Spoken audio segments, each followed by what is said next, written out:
Enjoyed the free drinks that they've been passing around? Oh, wrong room? Oh, I'm supposed to be in the next conference, I'm sorry. I'm Lawrence Sherman, and I found out 5 minutes ago that I was going to be opening this session up. So,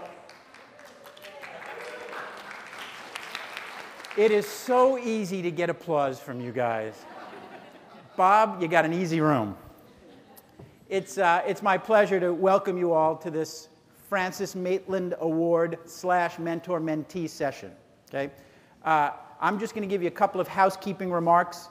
Then I'm going to turn it over to Dr. Alan Goldberg, who's then going to turn it over to Bob. So you're going to see a series of people in rapid succession. It's going to be great. Okay? We do that to keep your attention. And then I'm going to come back and we're going to talk about mentoring. And then you're going to get mentored and you're going to leave and go to the bar. Okay? Man, is it easy to get applause from this side of the room. Okay? Free drinks, applause. Go to the bar afterwards, applause. It's great stuff. And I understand that the award recipient buys the first round. So make sure when Bob comes up, you thank him. And really enjoy his talk, okay? Couple of things. Don't worry about table numbers right now. We'll sort that out after the Maitland lecture. Okay, so there's table numbers. That's for the mentor-mentee thing. Worry about that afterwards. If you don't know what I'm talking about, but you're a mentor or a mentee, you will barrage the back table where Debbie will be to get a copy of the sheet that has the table assignments that you didn't realize were there. Because, truth be known, I'm leading the session and I didn't know there were table assignments. If you are an unassigned mentor or mentee, where's Chanda? Chanda, raise your hand. Yeah. So Chanda's an unassigned mentee. If you didn't know what an unassigned mentee looked like, that's what one looks like. So you and everybody else will go up to Debbie, and she will take care of, giving you a mentor. It likely won't be me, and I probably won't be invited back. It's fine. Okay. It is now my pleasure to introduce Dr. Alan Goldberg from Merck, who will then introduce the Francis Maitland Award recipient. Thank you for your 2 minutes of attention, and I hope my 5 minutes of preparation really helped.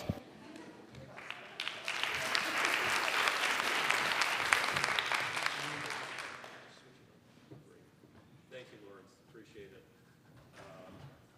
Good evening, everyone. How are you all doing? Good. Good. Well, you're in for a treat this evening. Not for me, however. It's really my pleasure to take a few minutes and introduce Bob Kristofco. Bob hails from none other than Altoona, Pennsylvania. How many know where Altoona is? Looking good, Bob. You're amongst a lot of friends. Where he started his formative years, had his early education, was very involved in forensics programs, debater, and a contemporaneous speaker at that time. He graduated from St. Francis College. He finally went on to gain his master's degree in social work from West Virginia University, where he spent many of his formative years and developed and evolved an unabiding interest and love of medical education.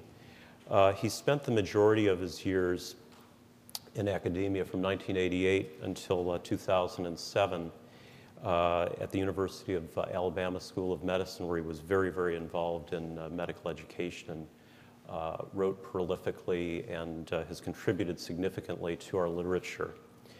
Currently, Bob is Director of Medical Education at Pfizer, and he's contributed a lot, continued to contribute a lot to the scientific literature and our discipline. He's been very well recognized as a collaborator. He works extremely well with others. He's been an active member of a number of organizations, and some of the awards that he's received have been the 2005 and 6 Alliance for Outstanding CME Collaboration. In 2004, while at University of Alabama, the William Campbell Felch-Wyeth Award for Research given by the Alliance as well. And then in 2007, the Robert R. Raskowitz Hero Award, Service to the CME, and certainly if you provide service to the CME, ACCME, you do deserve a Heroes Award. So I can think of no one better to fill the rest of this time, and Bob made some very poignant comments as I got to speak with him before This means an awful lot to him to be able to stand before all of his colleagues here today and to give this lecture in memory of Francis Maitland, who provided so much to our very, very rich culture, to educate us, to uplift medical education to what it is. So Bob, Francis is watching, she's listening, and she's going to fill out a survey afterwards, so you better do well.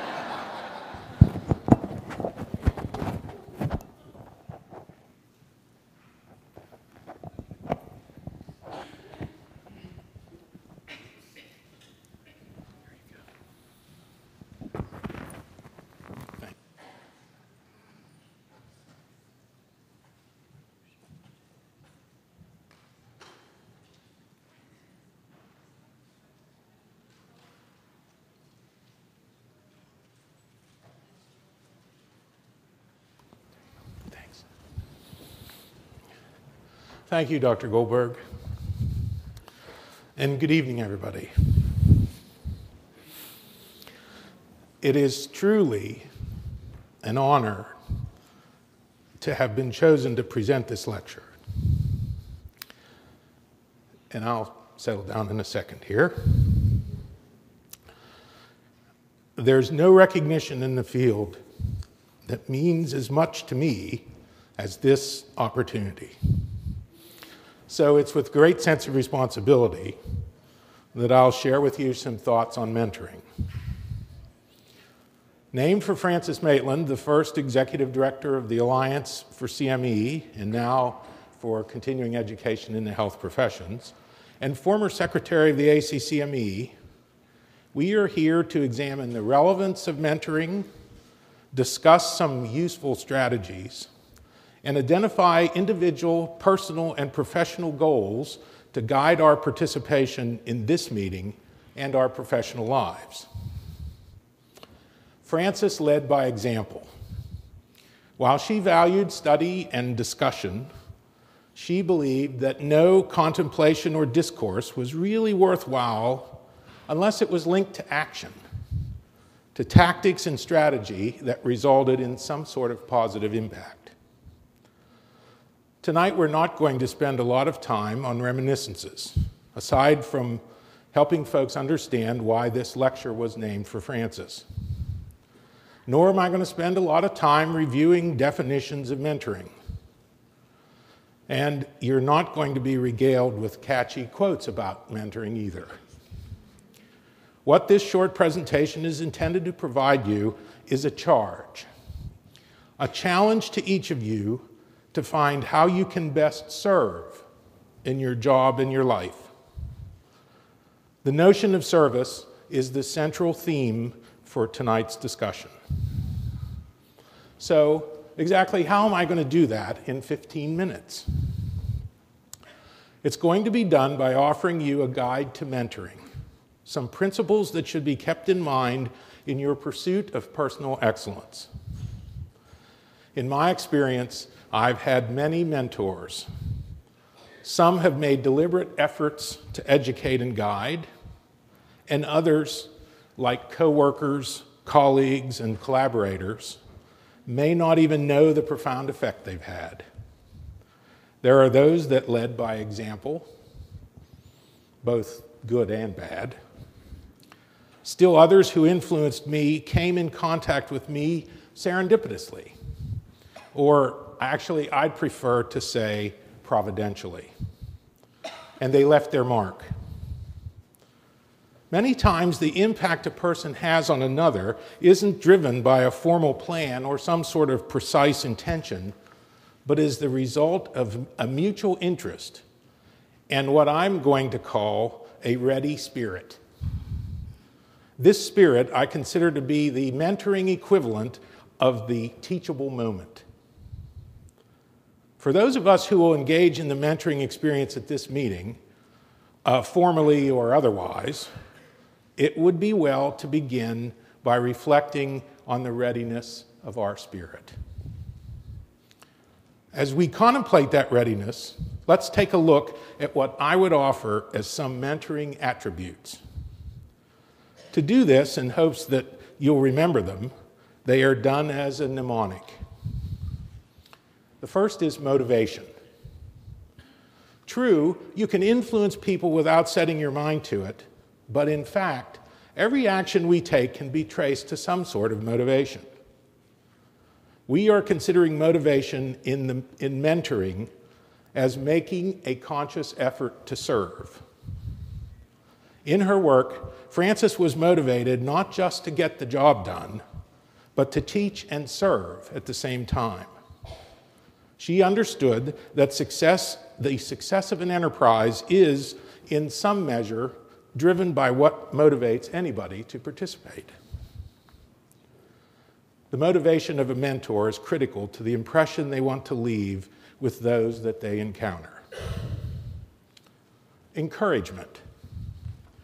Positive mentoring involves the translation of that motivational energy into actions that stimulate or inspire. This can be done by offering assistance in various ways or providing the kind of approval that builds confidence. In the Wall Street Journal recently, there was an article about an emerging phenomenon they called reverse mentoring. The article referred to a trend in corporate life where executives and other senior managers are looking to their junior counterparts to offer them assistance in understanding and working in the world of, guess what? Social media. In my view, referring to this as reverse mentoring says a lot about how corporate culture tends to work from the top down. It does until motivation changes. The need for guidance opens new paths for mentoring. So resist the urge to see mentoring as a vertical process. Rather, look at it as an opportunity to encourage others, to serve, no matter where you are in the pecking order of the corporation or education enterprise. Nurturing. As a mentor, translating encouragement into a more actionable form of service involves nurturing. The notion of nurturing is just what it sounds like: feeding, supporting, educating, training, or fostering an individual. This is the part of mentoring that requires effort, focus, and time. Effective mentoring isn't just encouraging people to watch and do what I do, or see one, do one, teach one. It is aiding the individual you mentor to experience what you do, allowing them to ask questions, to experiment without risk, and get feedback. While vicarious mentoring goes on all the time, that's where you do watch and learn to do something or form an opinion without getting any real guidance. In medicine and some of the other professions, it's known as shadowing. It is difficult for all but the brightest and most perseverant to learn anything from it, or more importantly, to sustain that learning. Frances is remembered by most of us as someone who was extraordinarily nurturing. She believed in education. Many of you may not know that Frances was the individual that initiated that the ACCME host meetings to teach about the accreditation process. And she traveled all over the place to offer support to state medical societies and others. She is remembered as one who nurtured several generations of folks in CME. Frances was generous with her time and her talent, a hallmark of a good mentor. Trusting. One of the fundamentals of any relationship is trust. Mentoring, too, is a relationship that involves integrity. To rely on a mentor, one has to feel like the bond is strong. Jan Gordon, an executive coach, says this about trust. When a deep level of trust exists between the mentor and the learner, the individual is able to take great risks they might not have otherwise taken without the trust. The mutual trust between mentor and learner provides a safe space for the latter to step out in faith and achieve what might appear difficult, impossible, or overwhelming. The trust the mentor provides as part of the framework is fundamental for the learning experience to occur. Openness. Those of you who studied mentoring might recognize the name of Kathy Cram from Boston University. She and others have done extensive research in the area of mentoring, and they've observed that mentoring relationships develop and mature over time, providing different levels of mentoring functions as they progress through a sequence of 4 distinct phases. For most of us who are going to stay after this presentation and begin to have the mentoring conversation, it's that first stage. It's initiation. The other stages are cultivation, separation, and redefinition. For mentoring to be effective through all its phases, both parties have to be open to change, to risk-taking, and to expanding their horizons. Let's reflect again on Frances. She was a strong believer in networking. She sought out and engaged others and was open to building new relationships. We remember her fondly because she was accessible and available. Current theorists observe that mentoring, while successful on a one-to-one basis, may have an enhanced value when it's practiced in a small group. The developmental network, as it has been referred to, opens the exchange to others of similar interest. The sharing that takes place can enhance not only learning, but self-awareness, confidence, and social skills. The last thought on this mnemonic is respect. Mutual respect is another key ingredient in relationships. To some, it may be that deferential way you interact with leaders. It may be the esteem in which you hold someone, such as a colleague or a friend.